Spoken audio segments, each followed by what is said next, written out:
The People's Platform.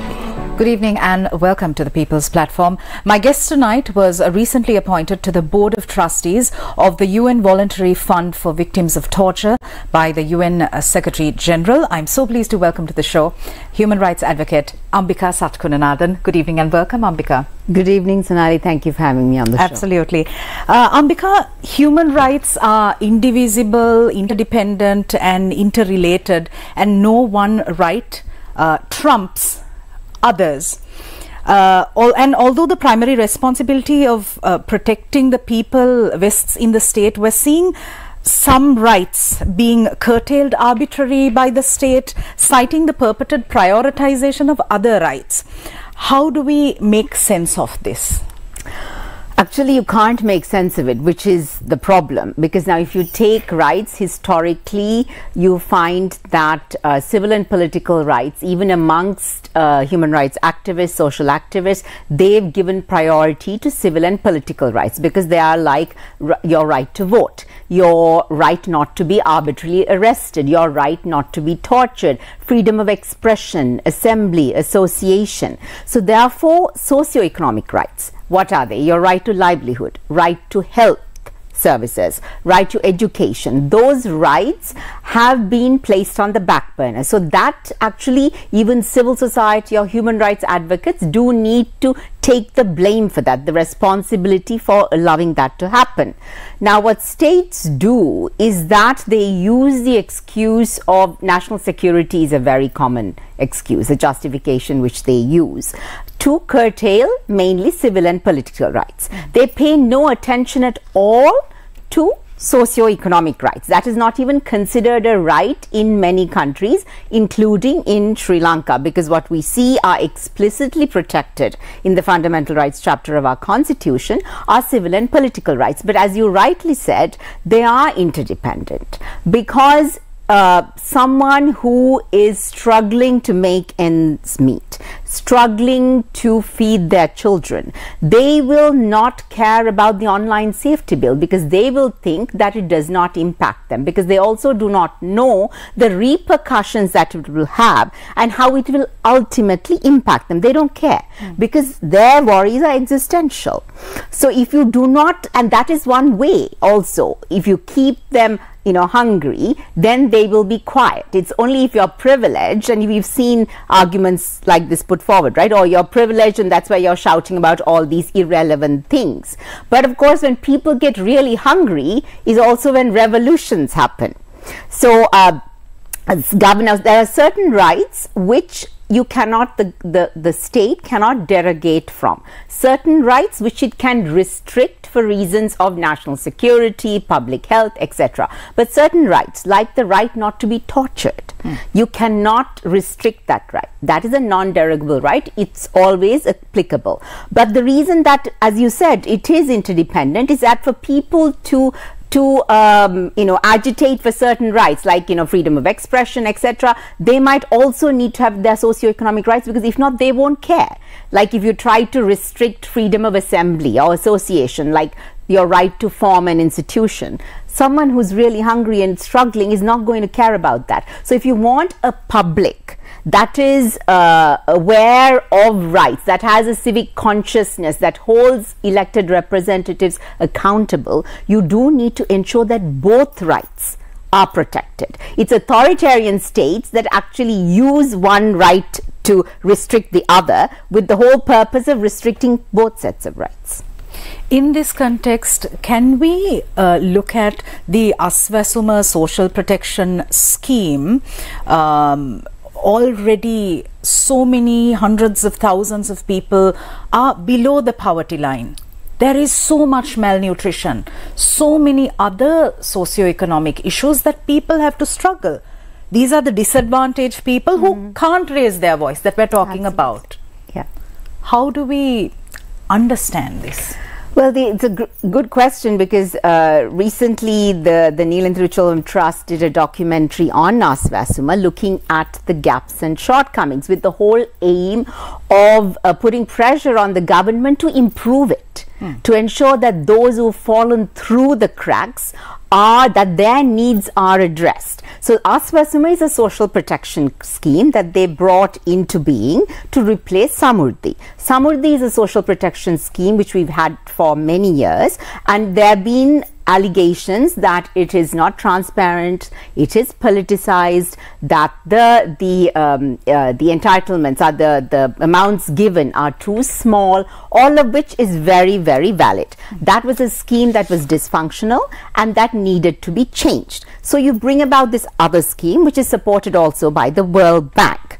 But how you implement it, when the government, the problem we have seen is in the implementation process, because they wanted to build a social registry to ascertain who needs to get this and who doesn't. But to build a social registry, you need to gather data. The way you gather data needs to have integrity. So some of the officers were supposed to gather the data for this, but they refused to do that. Right? So then they hired university graduates, A-level people who just passed the A-level. So once again, what is the accountability of someone you just hired only for this? There were many errors in the data gathering process. Someone that we interviewed said that an enumerator visited her house. She had a 10-year-old child with her, and because the questionnaire was in a smartphone, right? And it was an app. So maybe the enumerator did not know how to use it, so her 10-year-old child was entering the data, right? And we have seen that people who are really in need have not been selected for this. Right now, I think there are 1.2 million appeals against, and one of the very problematic aspects is it asks people, if they have not been selected, to appeal, which is fine. But it also allows them to object against someone else receiving it. So which means, you know, it creates conflict between neighbors, within communities, because if you don't like someone and you know the person has received Aswasama, you can very well file an objection. The minute you file an objection, their payments are stopped. So the payments will not be made. Now, because their name is on the selected list, they might think, oh, we will get it.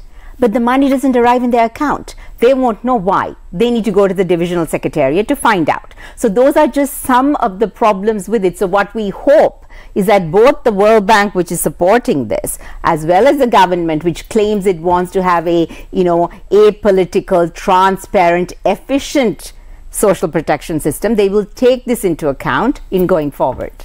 I feel like this is a good point to bring in this ancient African philosophy that we often speak about, that of Ubuntu. I am, therefore we are, which emphasizes the interconnectedness of all people, the importance of community. We have so many lessons to learn from this, especially because we're in a transitional justice-based society. How can we use these age-old concepts like Ubuntu, which contribute to peace and cohesion, promote a sense of belonging and inclusivity, where people feel like their contributions are valued? Yes, good question, but difficult to answer it, because Sri Lanka is increasingly becoming less and less of a value-based society, right? We do not respect the Constitution. Most people do not know what is in the Constitution. We do not respect the rule of law. And even where social values are concerned, what are our values? Because it is something where you find corruption is institutionalized, right? And you need to know someone to get something done, or you need to pay money, which means the entire public service system is dysfunctional, is not fit for purpose.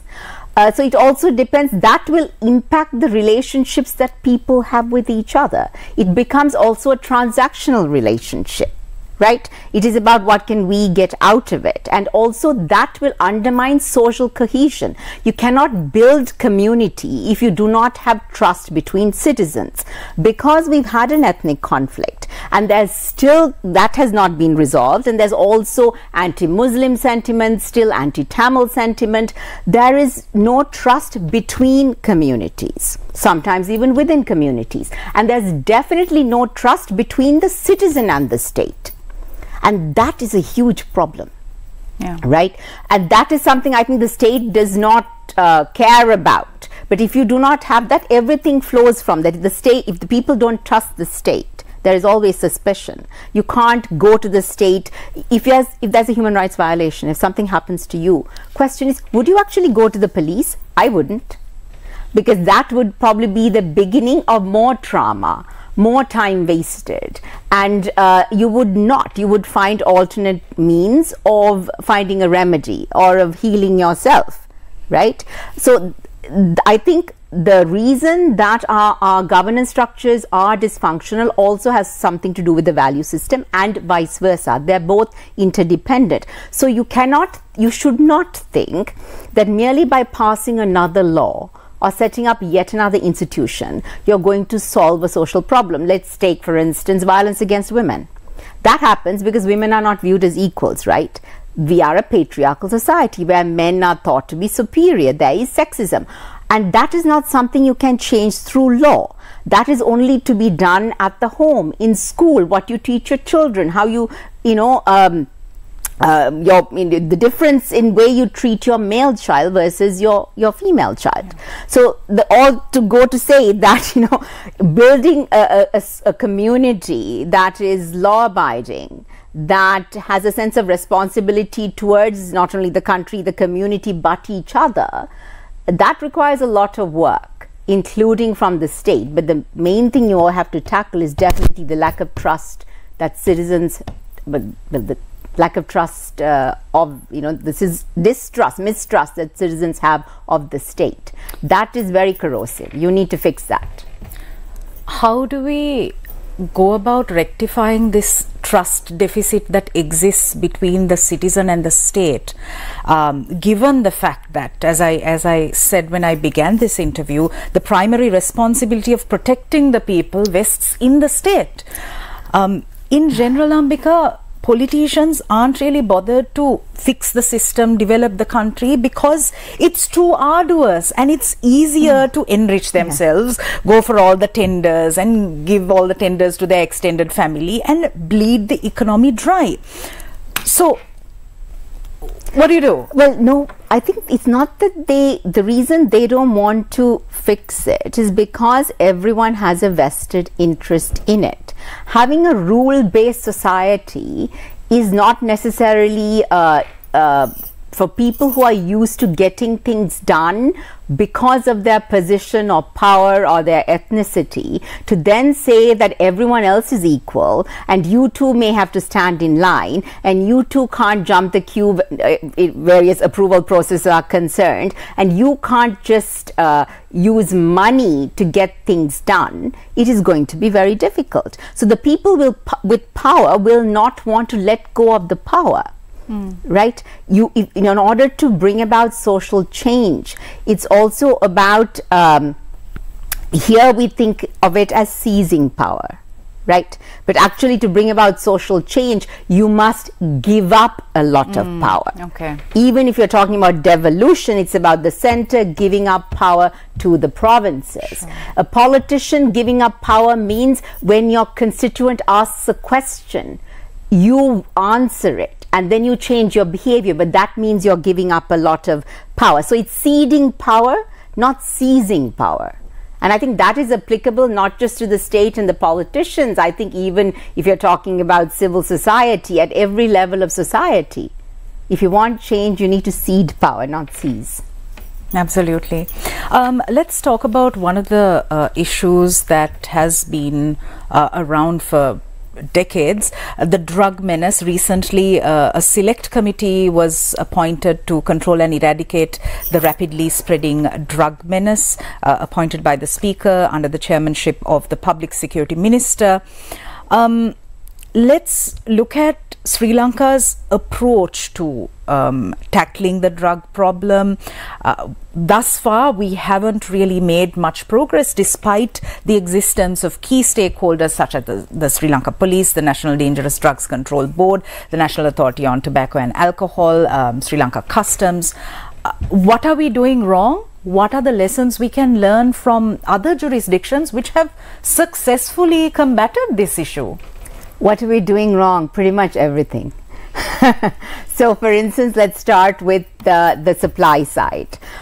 So they say they want to tackle the supply side, which means you prevent drugs from coming in, and you also then try to counter it, you arrest people, etc. But the problem is this: okay, firstly, to prevent drugs from coming in, you also need intelligence from other countries. So there are some countries who won't give intelligence if they know that the arrested person, if they are convicted, that they will be given the death penalty, which is why I keep saying you need to abolish the death penalty, because also the death penalty has had no impact in preventing anything. Research and evidence shows that, but this is also a practical reason why you need to abolish the death penalty. Then, of course, let's look at the structures that are supposed to, counter and this drug menace. We have the police, politicized institution. It is also a corrupt institution. Now, over the years, this has been in the media as well, large number of police officers have been arrested. For what? For running their own drug trafficking ring, right? They've been and they are from the Police Narcotics Bureau, PNB. So the question is, if the people who are supposed to be the guardians are themselves involved in it, then clearly the state structures and people with power are involved in it. So how on earth can you stop the supply? Then you look at the demand. If you want to stop the demand, also you have to have awareness raising programs. You need to treat someone's drug dependence as a health issue, instead of which we treat it in a punitive carceral manner. Now, for instance, in prison, 63% of people in prison, according to the 2022 statistics, are in there because they can't pay fines.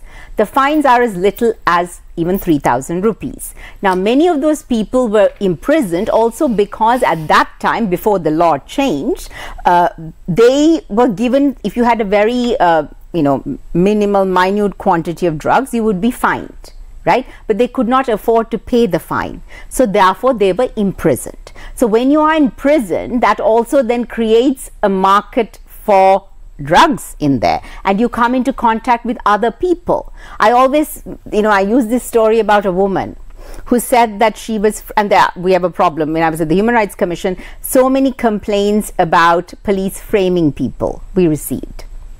And there was a woman we met in prison who said that she first went to prison, I think it was like 20-30 years ago, and she was framed on a drug charge. But when she went to prison, she met people who were involved in the drug trade.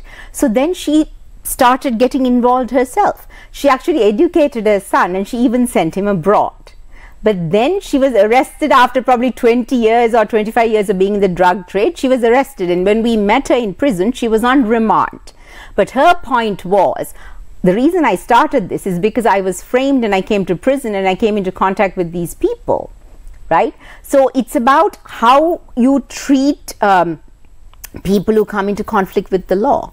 If you have a very punitive carceral approach and you think you can, through fear, make people change their behavior, it is only going to get worse. So we have compulsory drug treatment in this country.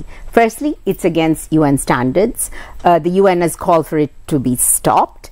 And it can also have terrible repercussions because we don't use any form of medical treatment, which means, for instance, when you are having withdrawal symptoms, if you are made to work in a field at 12 noon, you could possibly even have a heart attack, right? It would have severe health repercussions. Now, compulsory drug treatment is legal in this country. And last year, it existed only in one law. Last year, the government brought it into 2 other laws. So now we have it in 3 laws in our country. It does not work. I've interviewed people who've gone through compulsory drug treatment. All of them have said that they were treated so badly there. There was a lot of violence that was used, that when they came out, they were angry with the state, with society, even with their families. And when they came out, they were also shunned, right? They were ostracized, stigmatized, and that made them start using again because there was no support system. So clearly we're doing this all wrong. We're not providing support to the people who need help. The mechanisms and institutions we say we are using to prevent the supply are not working, and the people who are in prison and arrested are the people on the lowest possible level of the hierarchy of even drug sales and trafficking. Right. I mean, what do we do? What do we do? Well, there's a lot of lessons to be learned. Firstly, do away with things like compulsory drug treatment. Close those centers. Military should not be involved in it.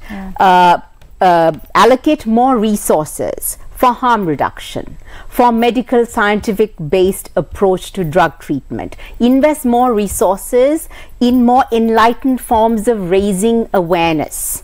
Right? Those are some of the things that can be done. And if you want to gain intelligence from other countries about drugs being trafficked, abolish the death penalty. Those are some of the things the state could do. All of that sounds very doable, Ambika. It is very doable because other countries have done it. Other countries have done it and it has had a positive impact. But in Sri Lanka, I think, I'm not sure what it is. That's a very regressive, carceral, punitive, conservative approach that we think we just arrest people and put them in prison and send them for compulsory drug rehab and everything will be fine. No. Just in the last 3 years, I would say, because I also work at the community level, particularly in the north, and the stories I've heard from communities and particularly women there is that it is getting worse. That there are more people starting to use and become dependent, that these are young people, and the families don't know what to do because there is nowhere for them to go. Nowhere from there, like an institution from which it can get support. Right? And of course, if the kids get arrested, they go to prison. 18, 19, 20-year-old going to prison means their life is pretty much over. So once again, we're perpetuating that cycle of violence, of poverty, of imprisonment. That is a very regressive approach that is not going to, well, it's already not going well. I was going to say it's not going to end well, but it's just, it's having a negative impact. Okay. Ambika, since you've worked extensively in the peace building, reconciliation space, let's speak about an area which often gets deprioritized, transitional justice. Sri Lanka needs truth and accountability, but also the trust of victim communities.